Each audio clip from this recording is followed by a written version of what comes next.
Section 3.2 of this handbook then goes into the comprehensive plan amendment process. Now, I've been using the word amendment pretty freely throughout this presentation so far. In order for a comprehensive plan to change, you have to amend the plan. Comprehensive plans were never meant to be static documents. In order for a comprehensive plan to be amended, you have to go through the comprehensive plan amendment process, which is a state review process for comprehensive plan amendments. Now, prior to 2011, there were only two ways in which a comprehensive plan was reviewed by the state. One is what I'll call the regular comprehensive plan amendment review process. And another, which you'll go into a little detail later, that is not very big on our radar, it's a small-scale comprehensive plan amendment review. After 2011, the regular comprehensive plan amendment review was taken out of statute and replaced by two new processes: expedited state review and a state coordinated review. And so now you notice that we have three amendment review processes for comprehensive plan amendments in the state. So it might get confusing. Which one is applicable to the amendment that you're looking at? We'll start off with looking at state coordinated review. State coordinated review, and I'll go into this a little bit more detail on its slide later on, is the most reminiscent of the original comprehensive plan review process prior to 2011. And it's really intended for plan amendments that can have significant impact on important state resources and facilities, in terms of an amendment for one city impacting several neighboring cities, to impacting regional resources, or even impacting the state. So currently, there are 6 types of comprehensive plan amendments that would go underneath the state coordinated review process. Plan amendments such as those are in areas of critical state concern. Since areas of critical state concern are those areas designated to protect important state resources, just like the Big Cypress in Collier County, or Green Swamp in Lake and Polk counties. You also have to do this for rural land stewardship areas. These are also areas that we'll go into later on are for massive planning, long-range planning. These are areas that are typically 10,000 acres or more. Another is sector plans. The sector plans is kind of like a new kid on the block. And we'll talk more in detail about them later on in this presentation. A new thing that you'll see on the end of this, number 3, is or an amendment to an existing sector plan. In 2015, it was added that if you amend a sector plan that is in a comprehensive plan, it must also go underneath state coordinated review. Another thing which is kind of new is development of regional impact. Now, I'm using the term development of regional impact because that's a term that everyone on this call most likely recognize. Now, really how it's phrased that within the statute right now is developments that could qualify as developments of regional impact, because the review process for developments of regional impact has changed in the 2015 legislative session. We'll talk more about this later, but I just want to bring this up to you guys right now. Another type of amendment that would go into state coordinated review would be changes to the comprehensive plan from an evaluation and appraisal review. These changes are usually pretty massive changes that change sometimes the entire scope of a comprehensive plan. And we'll go over that later in regards to what kind of things that could change to a comprehensive plan because of an evaluation and appraisal review. And finally, if a new municipality popped up in Florida, they have to make a new comprehensive plan as required by statute, and that would also go underneath the state coordinated review process.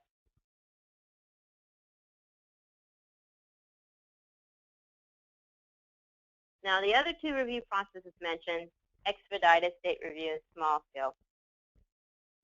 With expedited state review, basically Anything that is not identified as small scale or state corner review falls underneath expedited state review.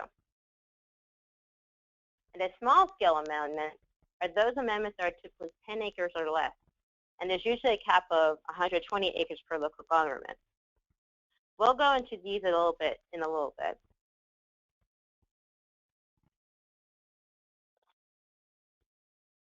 Now let's talk about Excise state review process. This is a very new review process since 2011. So what is it? Local governments must submit their proposed amendments to DEO and other reviewing agencies, including DOT.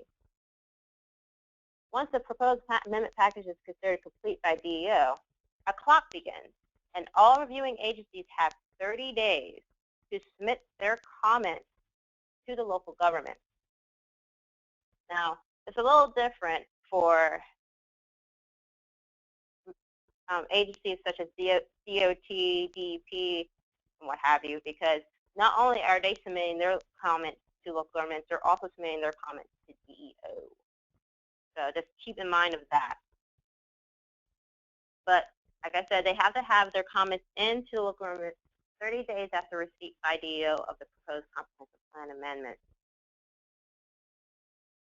Once the local government receives what's called comment letters from the state agencies, they must look at the comment letters and determine how to fix their amendment in response to the comment letters. Now let me take a step back because I realized I didn't define what a comment letter is until now. So during the 30 days in which DEO and the other reviewing agencies are reviewing the proposed amendment, they have to develop what's called a comment letter. Now the comment letter doesn't always have to identify issues. A comment letter could be what's called sometimes a clearance letter, in which it identifies no issues with the comprehensive plan amendment. But every agency who are reviewing the amendment must submit a comment letter whether or not they have issues to the local government within 30 days. After receiving comment letters, the local government must then address any comments that are raised, particularly those that have anything to do with compliance. And now when I'm talking about compliance, I'm talking about any issues raised that have a legal authority within Florida statute that must be addressed by the local government to ensure that it's still compliant with state laws. Because comment letters can have two types of comments. Ones that are for compliance and others that are for technical assistance, like helping a government clarify policies to make it easier to read or things like that.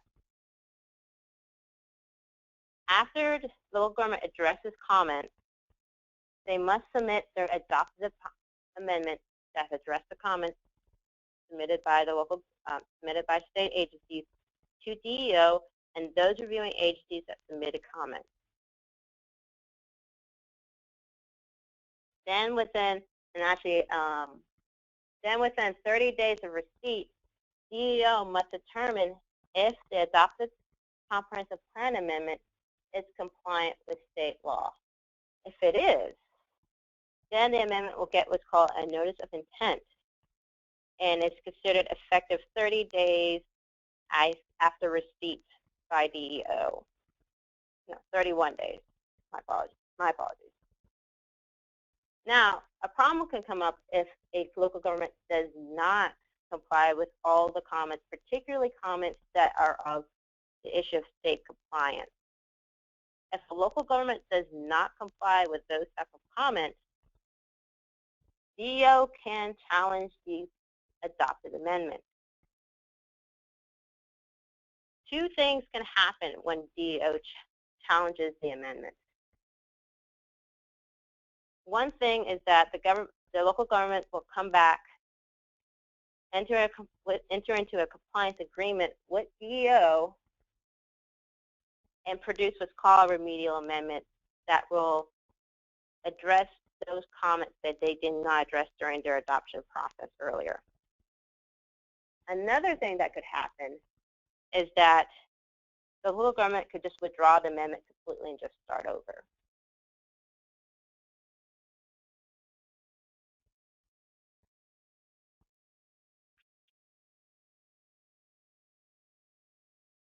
Now, with state coordinated review, as I mentioned earlier, it is the most similar to the original comprehensive review process that we had prior to 2011. And that is a bit different than expedited state review process. Now, instead of just only 30 days for review for everything to occur, we have a 60-day time frame. And that's within that 60-day time frame, SDOT and other reviewing agencies have 30 days to submit their review comments to DO, not to local government, to DO. Then DO will take the comments from reviewing agencies and as well their own comments and create what's called an objections, recommendations, and comments report. The purpose of the objections, recommendations, and comments, or ORC report, is similar to that of the comment letter in expedited state review, and that is supposed to relate to the local government issues of compliance, how to rectify those issues, as well as any other technical guidance comments identified by the reviewers. Now, the only difference between, one of the main differences between the ORC report and a comment letter is the rigorous review behind the ORC report. Since, as I discussed earlier, these are typically for amendments that would have greater impact on state resources. And for example, for amendments that would have greater impact on state resources, I was talking a second about sector plans. Sector plans are underneath the state coordinated review process. At minimum, sector plans are about 15,000 acres. We have one sector plan that just was adopted this year, the Bay-Walton sector plan, which covers more than 110,000 acres. So these are pretty massive, which is why they're underneath the state coordinated review, and which is why it's such a more rigorous review process as compared to the expedited. Now, the adoption process is very similar between expedited and state reviews, except where expedited state review has a 30-day review of the adopted amendment, there's 45 days for state coordinated review.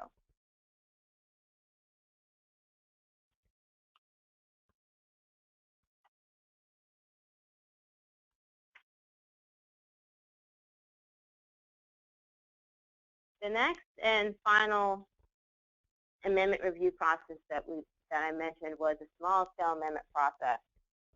Now, reviewers may not usually see this one. This is primarily between DEO and the local government.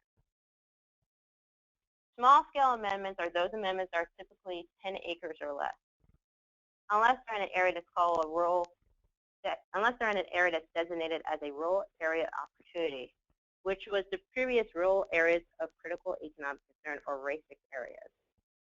They're underneath the READY program, which is Rural Economic Development Initiative program.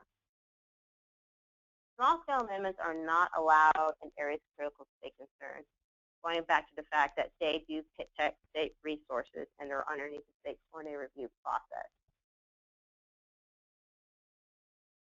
As I mentioned earlier, small-scale amendment process has small-scale amendments. You can have a cap of 120 acres per year for local governments.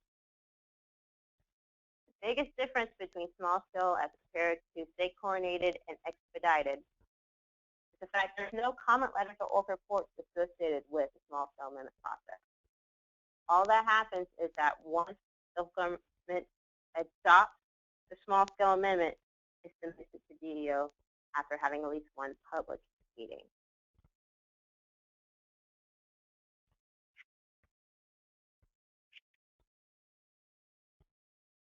I'm going to move forward, and I'm going to talk a little bit more about the review process before I switch gears. And It's in regards to a change that happened after 2011. So prior to 2011, when local governments wanted to amend their comprehensive plans, they can only do so twice per year. So only 2 times a year, whenever they want to do it during that year. They could send in a proposed plan amendment and go through the original comprehensive plan amendment process. After 2011, the cap on the number of proposed comprehensive plan amendments that could come in for state review was lifted to as many as a local government may want to do. This can be great except for one thing. There's also now a requirement that says that if you do not adopt the proposed amendment that you proposed after 100 days of, let me restart that.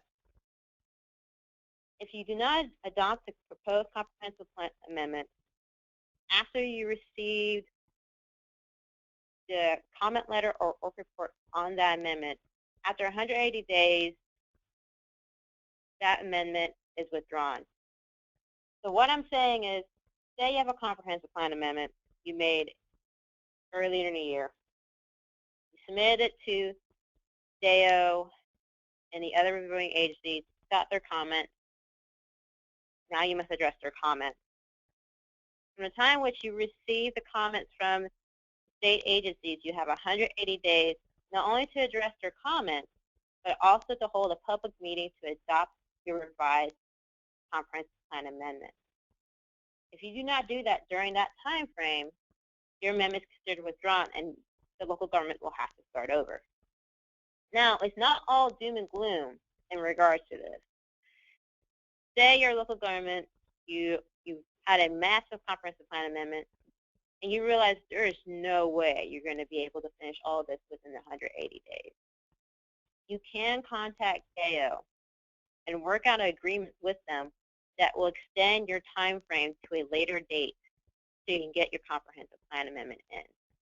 So my advice to, as Gary noted, there's some local governments on the line, that if you're working on a comprehensive plan amendment and you feel like you don't have enough time to do it to adequate justice to address all the comments, then coordinate with DAO to go set up an agreement to set it to extend your date, because you don't want to work on a comprehensive plan amendment, not get done correctly, and then get a challenge later on, and then have to go through the chaos with remedial amendment compliance or even just withdrawing the amendment.